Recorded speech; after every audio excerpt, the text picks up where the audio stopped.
What's up, devil dogs? I want to talk about this Iran-Israel conflict, if you can call it that.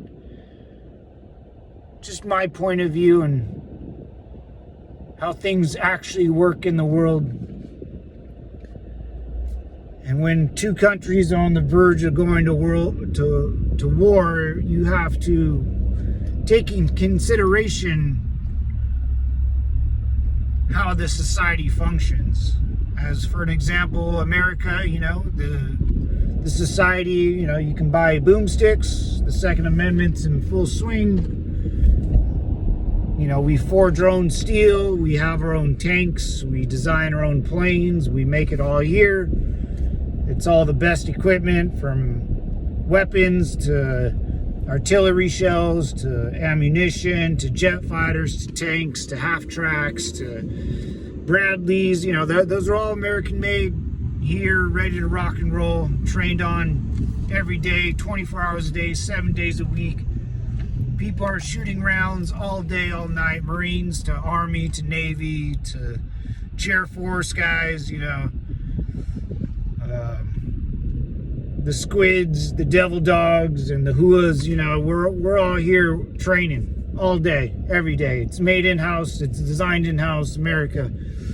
You go to Israel, I think Israel has their own main battle tank, but where do they buy the steel? Where do they buy the aluminum, the rubber, the fuel? I don't think Israel has the capability nor the manpower to produce that much tonnage. And then, you go to Russia. Russia can, for sure. Russia is a big country. You go to, Iran. I don't think Iran can't, and I don't think they even know how to build a tank, to forge steel, to shape copper, to make rubber or aluminum. They don't know how to do it. They don't, that's not their forte. Their forte is just based on religion. So if religion told them to build steel, they would do it, but they don't know how, so they buy everything. So whatever Iran has, it's bought and paid for by someone else, and that's not really a military. You'll never be able to do anything with that. That was the problem with Saddam's military. Was they had S-300s, which were Russian made. They had Soviet T-62s, which were Russian made. They had AK-47s, which were Russian made. They had all Russian equipment, not one Iraqi homemade equipment, tank, vehicle, nothing. They don't know how to do that. And same with Iran. Iran's probably worse than Saddam ever was. At least Saddam tried to buy stuff and make stuff and project power. Iran can't do any of that. Their most valuable and ready to use weapon is the Shia drone system, which could be shot down by a Joe Schmo with a rifle on the ground. So all this World War III talk, it's all who's going to project power outside their borders. The last country to ever do that was Germany, maybe Vietnam, when the Vietnamese, maybe. The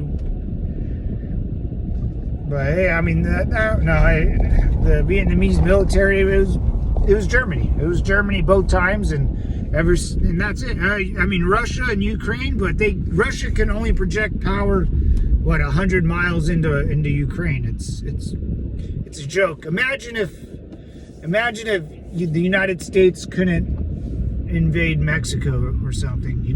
We did that on horseback. We could do it again with tanks and stuff. And we build our own equipment, and most countries don't. Most countries can't even build an aircraft carrier or a battleship. They can't even build one. We build, hundreds. And the best part about our military is that the people that are using that equipment are trained, well-disciplined, want to be there, probably miss home and miss their girlfriend, miss their boyfriend, because we got a lot of females in our armed services too.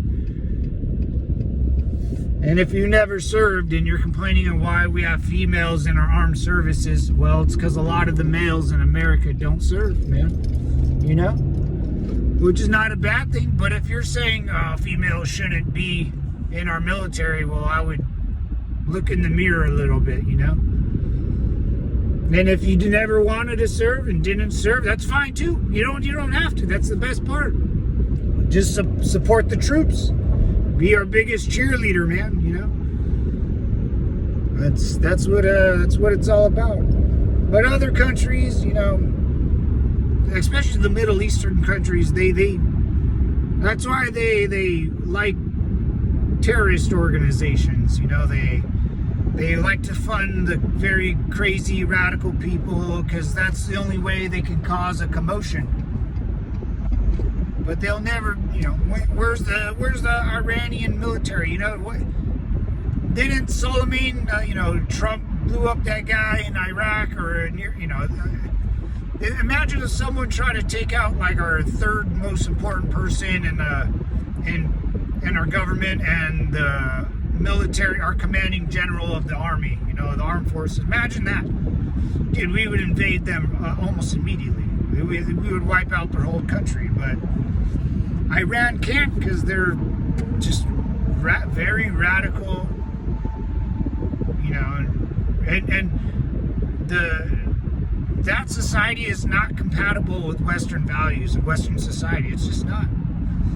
You know, we're infidels to these guys, and we don't belong in the same world as them. But for some reason, they have their side and we have ours, but they still want to come over to our side because their side sucks. They know it. They just can't admit it.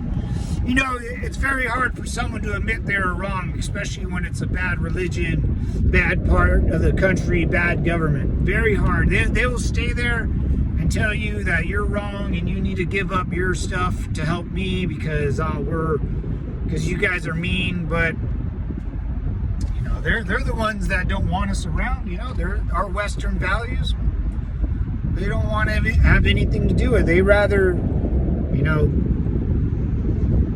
be a radical jihadist and tell me that Sharia law works. And you know, if you don't believe in it, they'll kill you, man. It's no joke.